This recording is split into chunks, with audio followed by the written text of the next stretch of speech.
Hi, everybody. We're back. We had some technical difficulties. I'm fairly certain Mercury is in retrograde, and I'm not happy about it. But we're gonna go through this again. And if you got to see it, guess what? You get a recap. If not, welcome. So, Michael, you were telling us about the Reader's Digest version of yourself. Right. Okay. Well, I was raised in Maine. I was born in New Jersey, though, but I was raised in Maine. And then went to college in New York, Sarah Lawrence College, which was very lovely. And I spent a year at drama school in London. And then after college, I lived in the city, New York City, for obviously, but I don't know people out here. Then I moved to Los Angeles, and I've been here since a very long time. And how did you hear about Kentwood? Right. I heard about Kentwood because they were doing a play that a friend of mine wrote, and I hadn't been in one of his plays since college, and so I thought I should audition for it. And I didn't get cast, but it seemed fun. I don't know. Obviously, I wasn't too heartbroken, and then I saw an audition for. I followed along. I saw the audition for Ideal Husband, and that was a play I'd been wanting to do since I saw it in London in the '90s, and then I met you. Yay! And I'm going to tell that story later. It's one of my favorite stories. I've actually already told it on the show, but I'm going to tell it again. Oh, I love it. Jessica, how about you? Give us the Reader's Digest version of you. Oh, yeah. So I'm an original Valley girl, born in the San Fernando Valley. I went to school in San Diego, UCSD, and then I majored in theater, minored in visual arts, painting and drawing, which, as we were chatting, this, really gets you far. I waited a lot of tables, did a lot of other exciting things, and then I ended up going to drama school as well, going to London for a year. And then I came back home and I just fell into working with kids with autism. That was just a passion of mine. And I ended up going back to school a lot later in life and to get my master's in psychology. And I wanted to either be a drama therapist or an art therapist. So I picked the art therapy. So now I'm a licensed marriage and family therapist, and I do art therapy and play therapy with kids. So I'm like a child therapist. That's kind of what I do to kind of have my passions always going along. Kentwood. I also was at that aforementioned audition for that play. Oh, so close. We were all there. None of us got cast. We were there. And then, I just actually auditioned for a couple more things, but then it was very exciting. Got to do Blythe Spirit, which was, a story for later, but was just really, really, really fun. So I'm excited to be here again. So, yeah. I love that. And I did not know this about you with the working with children and your master's and all that. And I'm really excited. And we're going to have a whole show where we're going to have you on, if you're willing, just to talk about that. I would love to. I would love that. To. Yay, thank you. Working with kids during the pandemic over video. Yeah, that's a whole other exciting story. Oh, my word. Okay. Jack, will you give us the Reader's Digest version of you? And I just realized, do you know what Reader's Digest is? You won't get that reference. No. Give us the TikTok version of you. You have a minute. There you go. Okay. I was born in California. And that brings me to here. I went and saw Pippin, which is a show that I know that Samantha, you're familiar with, of course. I'm familiar with that, yeah. And I was able to, I looked at you and I just said, Gemini. Turns out you're not a Gemini, so I got that one wrong. But you know what? I just really love the environment of a theater. And that brings us to now. I love that. And how did you hear about Kentwood and Pippin? I'll tell you how I heard about Kentwood and Pippin. Well, you see, I have a stepmom whose name is Allison. You guys know her as Allie. She he directed Pippin. Actually, it's kind of a surprise when I tell people, I am related to the person who directed Pippin, but it's true. Yeah, in Pippin, Fiona Okita, my significant other, she was in Pippin, and I said, Taurus. She's not a Taurus, but it was that sort of the aspiration of it. You know what I mean? It was that sort of thing, like where you are, where you do belong. I love that. And that is the running theme of this. A lot of people talk about it's where you belong. Yes. That is great. I love it. So thank you all for sharing a little bit about who you are and how you got into Kentwood. What brought you into this virtual theater world? How did you hear about this? How did you get involved with State of Independence?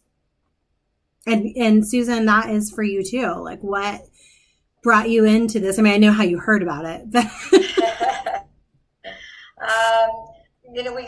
we got to read all the plays ahead of time, and it was sort of the director's choice which play they would like to do. And so Allison and I were both going back and forth between Surf's Up and State of Independence, but I decided that was the one I thought I could have the most fun with. And I got a chance to talk to the author and get his input a little bit, and then cast this wonderful group right here. So it's been a challenge in terms of technology. That is something that just. You can do everything right. All the actors can have their lines down perfectly and everything's going fine. And then something happens and there's dropout or there's lag or there's something along those lines. So that's been the biggest challenge. Or you're streaming, but you're not really streaming. Exactly. You're talking for an hour. Marty says our sync is not working. So it's constant. Yes. Yeah. That's the challenge that we're all facing in this crazy world of virtual theater. And how about the rest of you? How did you hear about this show and what inspired you to get involved doing virtual theater? Oh no, how did we hear? I must have seen I don't know how we heard about it. I think you responded to the casting notice. Okay, thank you. Yeah, I saw a casting Tell me notice. about it. Yes, and because it looked kind of funny. And I've been doing a lot of, I've met up with this group in the summer it's kind of international. I mean, there's people in England and Canada, and my high school English teacher got me involved in this group, and there's a bunch of college professors and actors and things. And anyway, we have been reading through all of Shakespeare's works every Saturday, or most every Saturday. We do Zoom Shakespeare readings, and it's been super fun.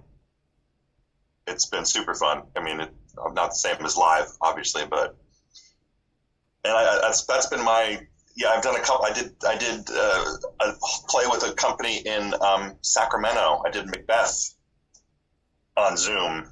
It's been a strange year.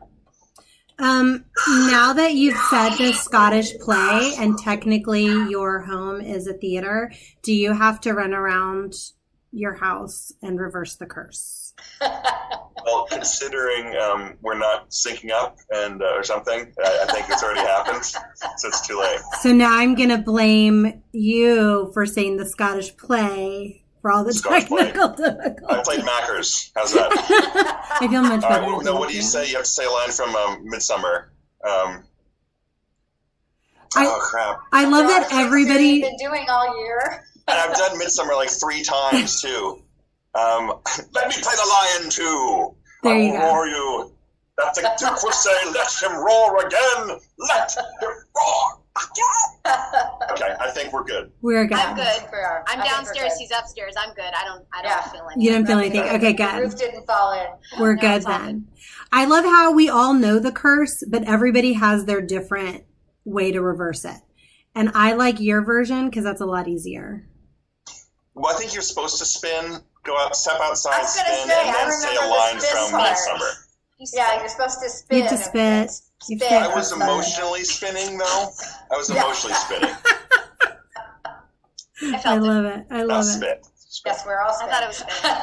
Okay. Got to live with your consequences. If you say Macbeth, you live. Here we go. Here we go again. Dude, You live with the consequences, and you know what? I dragged all of you into this. You did. Did you know that Jack did stand up? Dude, really? I would not have guessed. I didn't know until this very moment. Jack gets a pass because Jack was just drug into the theater kicking and screaming a couple years ago. But I'm really glad that you stayed. That is wrong. Falsity. That's we sometimes call it a falsity. Uh-huh. Alternative facts. Statement. I was not dragged into the theater. I asked to join the theater. I love it. I love it. That was really exciting. Actually, whenever you started coming around more and hanging out more and getting so involved, it was actually very, very exciting. And I thought, oh, we've made a good impression on him. Little does he know. You know, but it's nice to have something to do creatively during this time. It's just, you know, I've missed being in the theater. I've missed, by now I would have been halfway through another show. And so this has at least filled a little bit of that. And and it was fun. You know, it's fun to do. Yeah. I know we talked a little bit about, oh, go ahead, Jessica. What were you going to say? No, I was just going to say yes. After, doing, trying to do theater all the time when you can and to just, looking forward to your next project. I was just going to say I'd never actually done a Zoom show. I did a kind of version of that. Torrance did a stay-at-home series, and we had Zoom rehearsals, but we actually filmed it in the theater, with obviously COVID precautions and all that. And just one other guy and I were over 6 feet apart, and we actually, filmed it in the theater with lights and sound. So it was a different experience, and then the way they edited it together. So this was the first time I actually, had to do this. I think before there was a little more control in the editing and what they did with it afterwards, even though we did go live. We were live, but, they had a little more control over that, that obviously we weren't on Zoom, so it was different. I didn't realize that, and this was something Marty told me just the other day, that everyone sees the Zoom image in a different way. So on their computer, based upon their internet connection. So that makes it like a whole other layer of confusion and, uncertainty of how things are going to look. So you could be over here on this, on the left side, you could be on the right side, you could be up, down. Yeah. It just depends on their computer and their internet connection. There are a lot of new things that we're juggling when we're doing theater in this kind of space. And for instance, like you're saying, Jessica, you guys went in, and even though you were social distance, I mean, even that's bizarre. How often do we do a play where somebody is the entire time always more than 6 feet away from us? Yeah, the one thing about it was that we did rehearse looking at each other, so we did get to have that connection, and we were in the theater, and anytime I'm in a theater, I always get that, that feeling, that connection. But when we filmed it, we couldn't look at each other. I mean, we had to look at certain points just like you would look at a camera. So, right. But Right. I just want to point out that the author is watching, and he says he's not going to jinx it. I mean, Jack's already said the Scottish play ball, so we're already jinxed. But we're now smooth, so they're all catching us. Oh, good. And they Hello, can Paul, if you're watching, thank you for your play. and they can comment and ask questions, which is great. And so now I want to move into, because we've talked about the technical aspect of this. No spoilers. I've tried to be really careful. We don't have any spoilers of the show. But how is this approaching your characters and the process? How is it similar to when you're doing live theater in general? And how is it different? Or were there similarities or differences?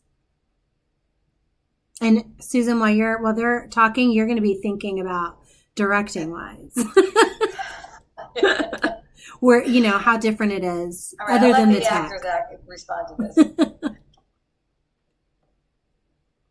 And I don't also, think it was terribly different. Actually, I don't. I mean, we had, we had the script and we had the story we were trying to tell, and I felt I needed because it was so short and we had to I felt like I needed character, so might have done a little something there, but I do that anyway. It's like, yeah, I don't know. I mean, and also the way this is written, this wouldn't it wouldn't, if you were in the same room with people doing it, it would be weird.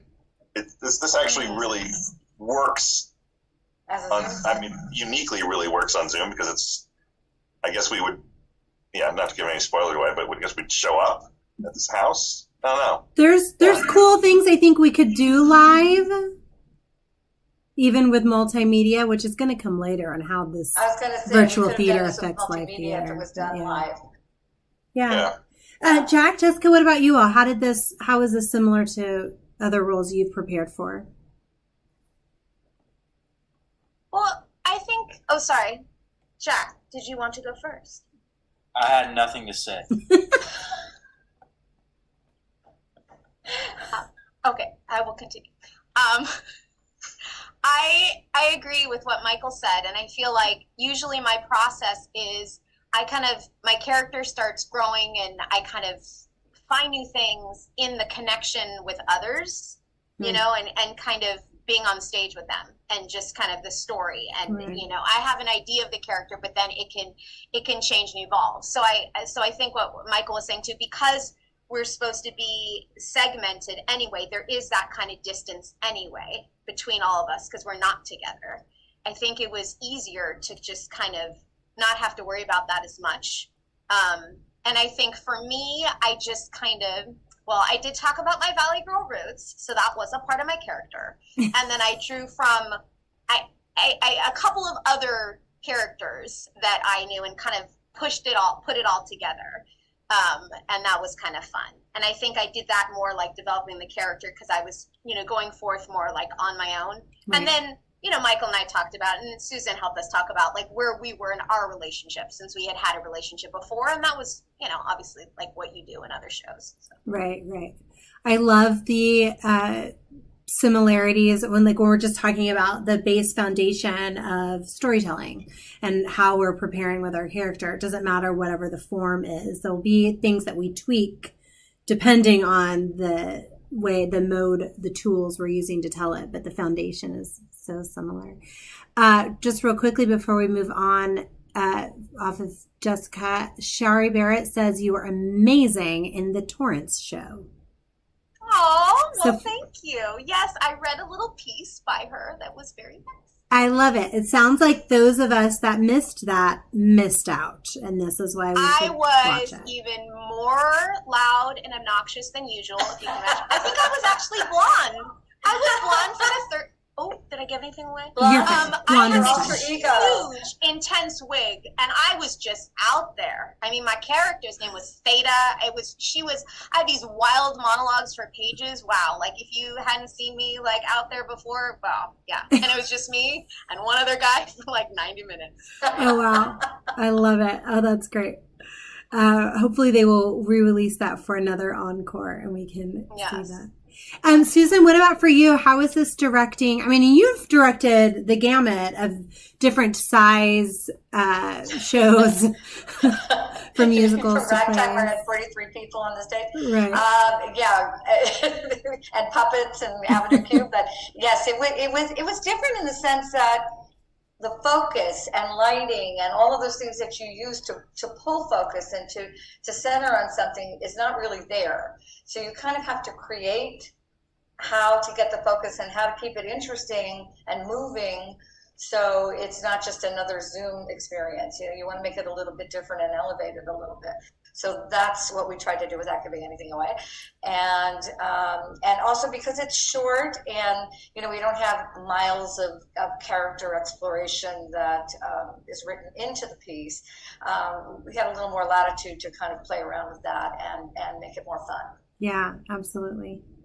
Oh, that's so interesting. I mean, again, we're talking about the foundation of storytelling and then like bringing that into what you're doing in this. And Jack, in the original live feed before we got kicked off, you talked about the differences between you and your character. And I was wondering, were there things that you pulled from in your real life that you added to Joel? I'm seeing a drum set behind you. I'm thinking maybe. My first big role at Kentwood was the role of Knight in Little Women. So there's always that connection between the sort of archetypal, architectural male figure in theater and what that stands for. And I think that really carries over. But to give you a short answer, no. I'm actually quite sophisticated in real life. But I'm happy to go to these depths for my craft. I appreciate that, and I think that is very bold of you, but also I've nerfed with you, and so I know that you can go there in your real life. I'm just saying. We'll save that for later. That's true too. Good point. So we talk a lot about on this show, one of the reasons I think it's really important to keep this conversation going is because we're trapped in this theater world right now because we have to be. And we are in competition with Netflix, HBO Max, CBS, Prime, Hulu, Showtime, the list goes on. And we already, even before we got into the plague and apocalypse, we were already dealing with theater and keeping people going.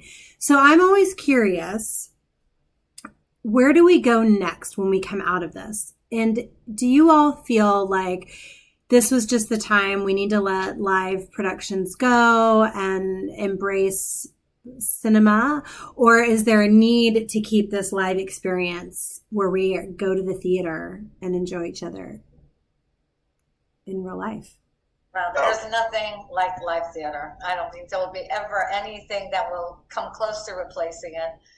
Though I do think going forward, we're going to have a bit of a hybrid situation. I think a lot more things will be streamed as well as performed live. But I don't think anybody wants to see live theater go away anytime soon. I think people are clamoring. I mean, at least I know in my own group of friends, everybody's just like they're yearning and longing for to be in a theater, to watch something in a theater. Just aside from performing it, but just even be part of the experience. And I don't think that's going away anytime soon. Yeah, absolutely. What do you all think? I'm curious from the actor's perspective, from the being on the stage and the payoff from the live theater. Oh, it's the best thing in the world. It's the best thing in the world. That energy that I love watching plays too. I love being in the audience, but I also love, being on stage, and you feel that energy, and you just know, I can't, it's hard to explain, but you just know how long to take a pause to get the biggest laugh, or how, you can feel from the audience. There's a communication. The audience is always the missing character in the play, or not missing. It's always the most important character in any play you do is the audience, and it's hard when and you don't get that in film, and you don't get that as much in Zoom theater at all either, because they're not, they're watching, but it's not the same. It's not the energy. It's not the connection.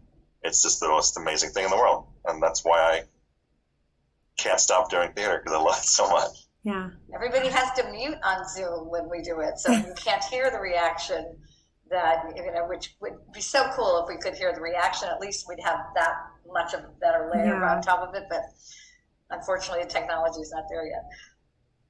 Yeah, I mean, we talked about that with Surf's Up as well. And this is another one where I had the same experience where I'm watching it and you're doing it live, and I am laughing out loud, literally, and also keenly aware you cannot hear my reactions at all.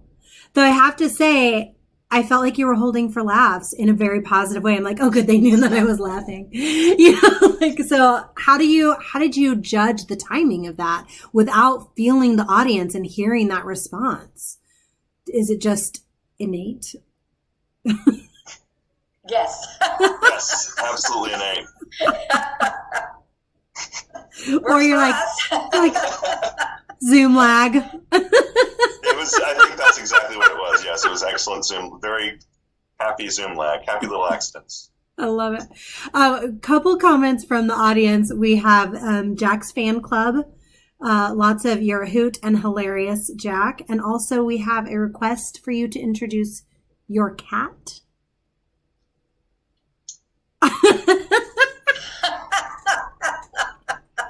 That request came from a Fiona Okita. So I don't know if that has any weight to it or not. Why does she want to know? She's a fan, Jack. What can I tell you? I saw a tail a while back. Maybe that's why I did see a tail. Oh, so there you go. There you go. This is what happens when you star in theatrical productions. You get fans, and people want to know all about your life, which is why we have this show. So I'm. Oh God. What is a baby? Oh no. That's a big baby, actually. If I had known the cat would have been that cute, I would have said no way, because now we're all completely upstaged. I know, now I got to open the door for my cat that's been crying and like sticking his paws under the door this whole time. Oh, I love work from home. So, so I'm curious. Oh, let's see. We also have, Gail Bernardi says, Michael and Jessica were brilliant in Blithe Spirit, and Jack saved our lives as the best stage manager. I didn't realize you stage managed that. So you all have worked together before this. What a happy coincidence. That's so great. And I'm still dead. Oops. What? I mean, kind of. Otherworldly. Not really. No. Otherworldly. Otherworldly. I didn't give anything away. Otherworldly. Not Otherworldly. for this play, anyway. Yeah, I didn't give anything away, Paul. Okay. I hope that everybody is going, what is this show about? Sam said something about demons, and now they're talking about being dead. Well, actually, yeah. Come Just watch. a little dead. That's all. Come watch. Otherworldly. Otherworldly. BinTap716, who I'm not sure who that is, would like to know why Jack is dressed down. And I agree. I mentioned that at the beginning. It would have been nice if he had like kind of dressed up for us, but you're still very beautiful. This is how I dress normally. I know. We're hoping you dress up, but that's okay. So I'm curious about what is next on your lists. Do you have some other virtual things coming up? And what are you kind of thinking about now? Michael, you had said you do some film stuff as well. Have you been able to do anything during this crazy quarantine? I haven't. No, I haven't done anything. It's terrifying. No, just some plays. Yeah, I haven't left. I've been very good with the quarantine. I mean, yeah. But you can still do film stuff. I mean, anyway, no, I've been doing. I may be doing. I'm still doing my Zoom plays. That's what I'm doing. And then there's an opportunity coming up to possibly opportunity coming up to audition for a play in my hometown in Maine. A Zoom play. Okay. But I could actually work with. That would just be kind of awesome for me, because ever since I've moved out here, I've always wanted to go back to Maine, because I did it once when I was in college. I spent the summer there, and I did Barefoot in the Park, and it was really fun. I just want to kind of go back home and show them what I can do now. Sure. A little bit better than I was in high school. And that's one of the benefits I think we're finding doing this virtual theater, that we can be involved with people from all over the country, or even other countries, really, if we deal with time zones. And that it's really broadened who we're able to work with, which is fun. And then also people are able to see it, which normally they don't get the opportunity to see our theater. And auditions. And we had people from all over the country audition. Oh, I was wow. surprised at how many people auditioned. Oh, that's so great. Everywhere. Name it, from the East Coast, from the middle of the country, everywhere. I think it's because we're so hungry as actors to do anything. I mean, Michael, you're talking about reading Shakespeare every week, and I'm like, where can I sign up? And who wants to log onto a computer and read a play? And we do costumes and props, and we're serious, man. This is amazing. People are trying to outdo each other all the time now. It's getting out of hand. Nancy Pursued by a Bear from Winter's Tale was hilarious. That's all I can tell you. Oh my gosh, I love this. But I mean, that's how we are. We're just so hungry to do what we're called to do, which is to tell stories and, to interact with each other on this level. Jessica's photo materializing in Blythe's spirit was shown on Friday night's KP Zoom chat. We've been having a lot of Blythe spirit stuff was showing. So I'm about to go into our little segment where we talk about our favorite experiences and our craziest debacles. Before we get there, I want to just share this story. It's one of my favorite stories about when I met Michael. And I was directing Oscar Wilde's An Ideal Husband. And we were having auditions. And we had amazing actors audition for this show. It was one of the beautifully challenging shows to cast, where it's you can cast it 19 different ways, and it's a beautiful problem to have, but also very frustrating. But I remember I was sitting in the room, and I never went out into the lobby. That was my stage manager.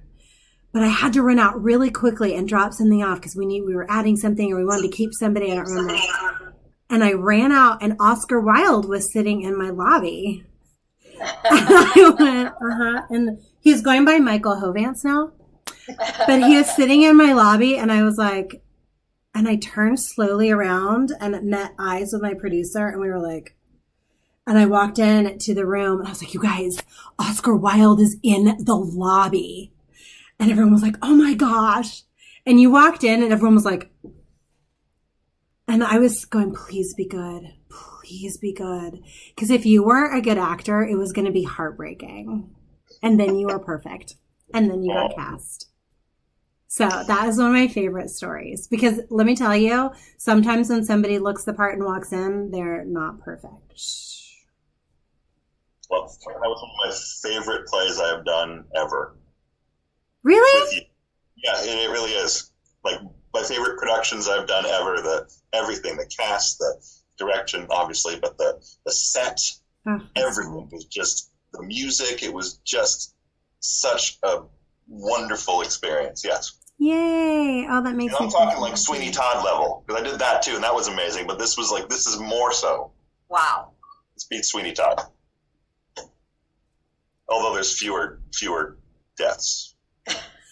There were fewer deaths. Less blood. And less blood. Yes. That's true. And a little bit less music. By far, but whatever.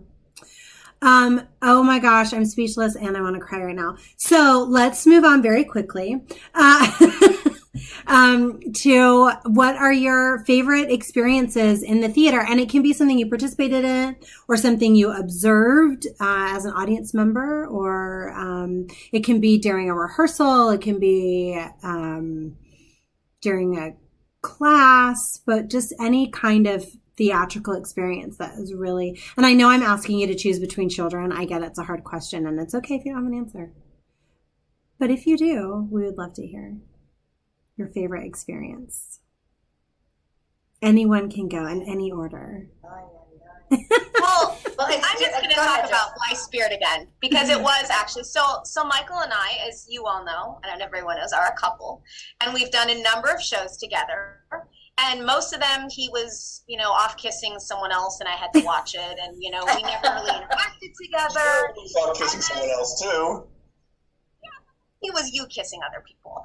And then we were in this one situation. Oh yeah, it was Much Ado About Nothing, where I got to be the saucy maid. They needed a saucy maid, and I said sure, because when do you not want to be a saucy maid? Every time, yes. So we did have a saucy. He was Benedict, of course. So we did have a little. I was Margaret. We had a little saucy scene. Together. That doesn't really count as a relationship. And then we were in a show in Torrance where we were a couple for the first time. But then in Blythe Spirit, what was so much fun is that we both got to have these pretty, sizable roles. And we got to have an amazing fight, which I won. Sorry. I totally won the fight. And I got to annoy him the entire show. And it was very satisfying on so many levels. But that fight scene, come on, Susan, I won. I won. Yeah. Damn, I won. Obviously. And I got to call him an ass. And I had to figure out, in a British accent, do I say ass or os? Because it was very important. Right, that's true. Especially when you're calling him something, I wanted it to punch. I wanted to make sure my accent was right. So I figured that out, and it worked well. I felt I delivered that pretty well. But anyway, that was a really fun experience to finally be a part of Kentwood. So I'm not just saying that because I'm here. It was actually really you guys a fun role to just be mischievous and have so much fun and dance around with slippers and just be magical. It was free spirit in me came out, so that was good. I love that, and I love the camaraderie of you two being the relationship already that exists beforehand that you bring in with you when you're doing the show. It's one of the reasons why we love to see actors who perform together so much,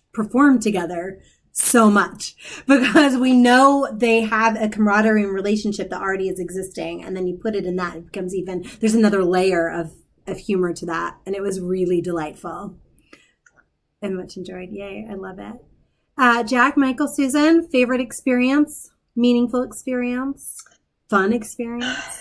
I mean, there's different angles. I mean, as a director, I have one feeling. As an actress, I have another feeling. Doing Follies and playing Sally was one of the great highlights that I enjoyed. And directing Ragtime, and then dying every night and Sunday in the Park when our technical problems with the monitors and the paintings and oh God, that used to just send me hives every time we did it. But I mean, even on professional theater, I mean, seeing in Dracula, Frank Langella come in and toss his big, beautiful, incredible cape to the maid who was supposed to catch it, and then he tosses it to her and knocks her wig, her hat, everything off on the floor. And the audience went crazy laughing, and so they had to do it again. He actually stopped the show. He said, "Ladies and gentlemen, let me try this again." So they went off. They did it again. He tossed the cake, and he did it again. No. So oh no! Oh, that's great. See, sometimes our favorite experiences are just the live theater experience, even the debacles, which is my next question. But before we get to there, one of my favorite, I have to say, it's tough because there's so many, but the one that comes to mind right now is because I think Jessica mentioning Blythe Spirit, and it's not even something I witnessed. Okay, I was in Blythe Spirit. All right, long story short, there's a television show called The Prisoner with Patrick McGoohan, which is one of my favorite shows of all time. And The Prisoner was filmed in a place called Port Miriam, Wales, which is a weird, kind of like a fantasy little place that it's kind of like a little Disneyland-y kind of place that people used to stay at. And this will make sense at some point, I hope. And Noel Coward. Long story short. Yeah, long story long. Noel Coward wrote Blythe Spirit over the weekend, staying at Port Miriam in Wales, where they filmed The Prisoner. So I wanted to bring an element of just a little flavor of The Prisoner just as an homage. And so I said, and Patrick McGowan had a very distinctive way of speaking. And so, and so I threw in, when I was calling for, I said some of my lines like Patrick McGowan. No, it didn't. So I said little Tommy Tucker. This is my line I said. I'd say, little Tommy Tucker. That's kind of how he spoke. And where the funny bit, where my favorite part, apparently the Jack backstage always lost it every time I did that. That's what I've heard. I don't know if it's true or not. And he's far too cool probably to have actually reacted to that. But I heard he broke. But I'm not. Look at the face. Yeah. You're so serious when you're waiting to open my door. No. No. I mean, we do have witnesses, but, you know. No. Well, that actually brings me to my theater experience. You see, I haven't been involved with theater for very long. So, my first show was Blithe Spirit. And I'd have to say my favorite memory was actually meeting Michael. Now, I walked into the building. And whenever I walk into a building, I do a 360 to make sure there's no threats. And I saw Michael, and I couldn't identify if he was a threat or not. Yeah. I identified that he was, in fact, a Capricorn. And that made the threat level go far down. Mm-hmm. So I would have to say that sort of the sense of relief that you can feel when you realize there's no threats. There's no threats in theater, right? That's sort of what I live on. I love that. Though now we go into the debacle part, which I think is the threat of theater. So, do you have any crazy debacles that have happened in your experience of theater? Something that goes wrong, a show that was wrong, whatever. You don't have to name names, but we're here if you want to. So, anything debacle that has ever happened in your I was experience? stabbed in the head once. No, with what? A knife. A real knife? A real knife. Yes, it was. I wasn't even the target. Why was there a knife on stage? It was dull. It was a very dull knife. Oh, yeah. Should have been. But I wasn't the target. We were all killing Caligula, and some idiot, I can't remember who it was, hit me instead, and that wasn't even the story I was going to tell. But it's Yeah, a we good should've life. had enough. But out of curiosity, what do you do? What do you do when you're murdering someone and then the person that's helping you murder them stabs you? And then he went, "Oh, I'm so sorry." Oh my God. We pretended it didn't happen because we were all kind of in a group over the body of Caligula, not really killing him. And I really hope an audience member heard him while stabbing Caligula go, "Oh, I'm so sorry." oh, I hope so. That was so funny. It was. He didn't get me hard. It didn't really hurt. There was no blood or anything, but it could have been really bad. Oh my gosh, I'm crying.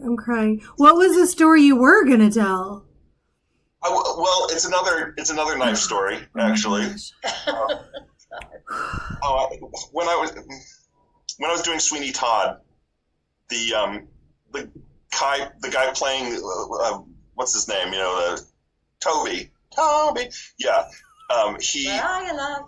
That guy. He got kind of like, I don't know what the heck he was doing, but he was supposed to at the end, I'm on my knees singing and all blah, blah, blah. And then he came behind me and took the knife and slit my throat, but out here. It was an actual razor again, but it was very dull, but it was a real razor. But there was no danger because you've got distance. For some reason, one night he decided to actually put it against my throat. No. Slowly. No. And then I was like, I didn't, what do you do, right? I mean, it wasn't cutting, but like, what the? And so I grabbed his arm, pulled it away, and did it like that, how it was supposed to, which actually really worked though, because Sweeney is kind of allowing himself to be killed so that if he actually is more of a participant. But afterwards, I was not pleased with this fellow, and we had words. No, that's terrifying. That's a terrifying debacle. Moment. That's what it was. He's like, oh, I was in the moment. I forgot I was on stage. No. Dude, Thought I'd kill you because I was in the moment. stage. You were so far from being in the moment. Yeah, and also, if you're ever so in the moment you were okay to kill someone, you should seek therapy. Yeah. The play, the audience, for me, being in the moment is when you are aware of everything. Yeah. You're aware of all the people on stage with you. You're aware of the audience. You're aware of your character's thoughts. You're aware of your thoughts. You're aware of like everything is like one big kind of wonderful, magical thing. If you forget you're in a play, you need mental help or something. You need to talk to someone, I think. But that's terrifying. But also, well, no, never mind. We'll talk offline about who fight choreographed that. Because the fact that you wouldn't already have that on there has me going. Put what on there? That you already wouldn't have been in control of that. Oh, we've done it every night safely. We had the distance. Everything. Every night was safe except for this one night he decided to become a psychopath. Was he studying Meisner? Because those are really? They're always the ones. It's always those. And I studied Meisner for a minute, but it's not my entire training. Anyway, I digress. Jessica, Jack, Susan, do you have a debacle story for us? Yeah, Susan, you said you broke you sprained your ankle. George Washington slept here, and there's a scene where I have to slap my boyfriend. And I went to slap him. He lost his balance, this big guy, fell on top of me, and we rolled down the stairs. And I broke my ankle. So I'm continuing with the show. I went outside, screamed bloody murder, came back in, and we finished and then went to the emergency room afterward. Wow, the show was my worst one. Oh, well done. That's a crazy debacle. Okay, it would have been so much funnier if you hadn't broken an ankle. Yeah, it would have been. That would have been hysterical. But oh my gosh, that's terrifying. But the show must go on. So go you for doing it. Wow. Hey, what are you going to do? That's adrenaline and the power of theater. Well, I was just going to say, I have one without knives or injuries. Oh, yeah. A little funnier. So I was doing Othello, and I was Bianca. And, oh my God, Cassio, right? Yeah. Michael, Cassio. So the whole, obviously, what's Cassio's biggest prop? What's the prop that he needs to remember every night? What's the one thing he needs to remember in the scene with Bianca every single night that I would remind him of? Handkerchief. That's like Bianca's whole almost, right? The handkerchief. So one night, and he's always like, oh yeah, I got the handkerchief. And one night, we're on stage, and there's no handkerchief. And so what he does, I was going to say, what I love about live theater is when you have these things, it's kind of fun if you trust your cast and you all kind of pull it together, right? Or you see what happens, because that's live theater. Well, this is what his instincts told him to do. So he went off stage to get the handkerchief and left me alone on stage. Michael actually saw this show. Michael was at this show. And the good thing about this was it really helped me, because at this point, Bianca is so pissed off at Cassio anyway. So I was sitting there on stage for, it seemed like a very lengthy amount of time, kind of huffing, and I don't know what I was doing. And then I'm so angry at him, and he doesn't just come on and go. He waggles the handkerchief in the curtain for a while, to show me, and then finally comes on stage. Well, now I wonder, was it like the white flag? Like, please don't hurt me when I come out. Oh, he got it that night. I'm telling you, Bianca was on fire. Oh my gosh. Oh, that's great. Oh, I love that. Yeah. Well, now, Jack, you have not been in the theater very long, but have you witnessed or experienced any debacles in your short time with us? I'm really happy you asked, because I have. Now, I'm not going to name names or give any nouns, but I'm going to explain the story best as I can. Okay. So there was a person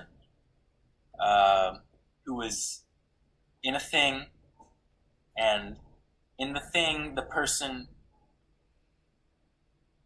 there was another person there, and it's different people. There's a person and a separate person, but it wasn't just these two people. It was like a whole group of people, but there was also just these two specific people that I'm talking about. Uh-huh. So the person A, the original person, he acted, some would say wrongly, and that person responded to that person unfavorably. So I would have to say that was my craziest, like the funniest debacle, I think. I need to know, did this happen on stage or backstage? I'm sorry, I can't say. Did it happen in a theater?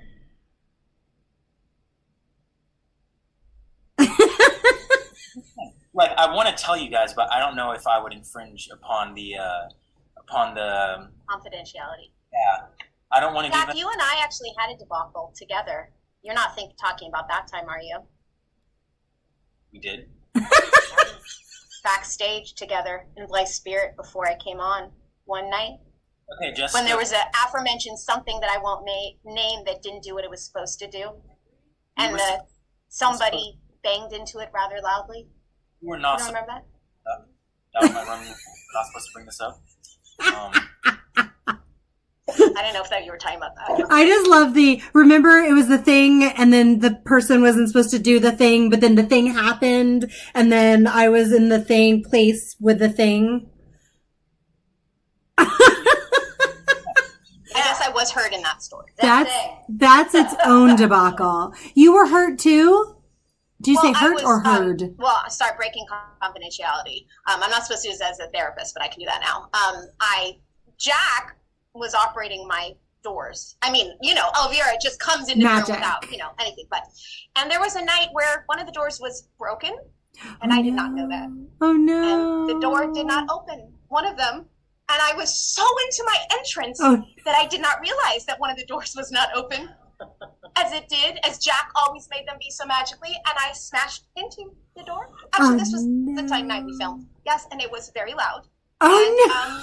Luckily, I wasn't too injured, and I just carried on in my ethereal way.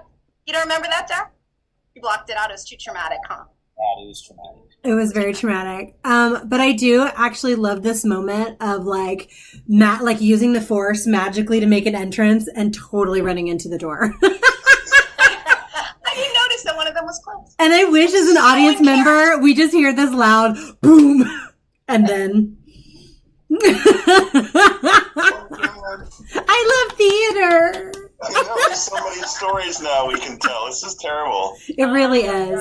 But I love it. We have so many. I mean, this is the fun thing is that you get to do the stuff. It's live. You never know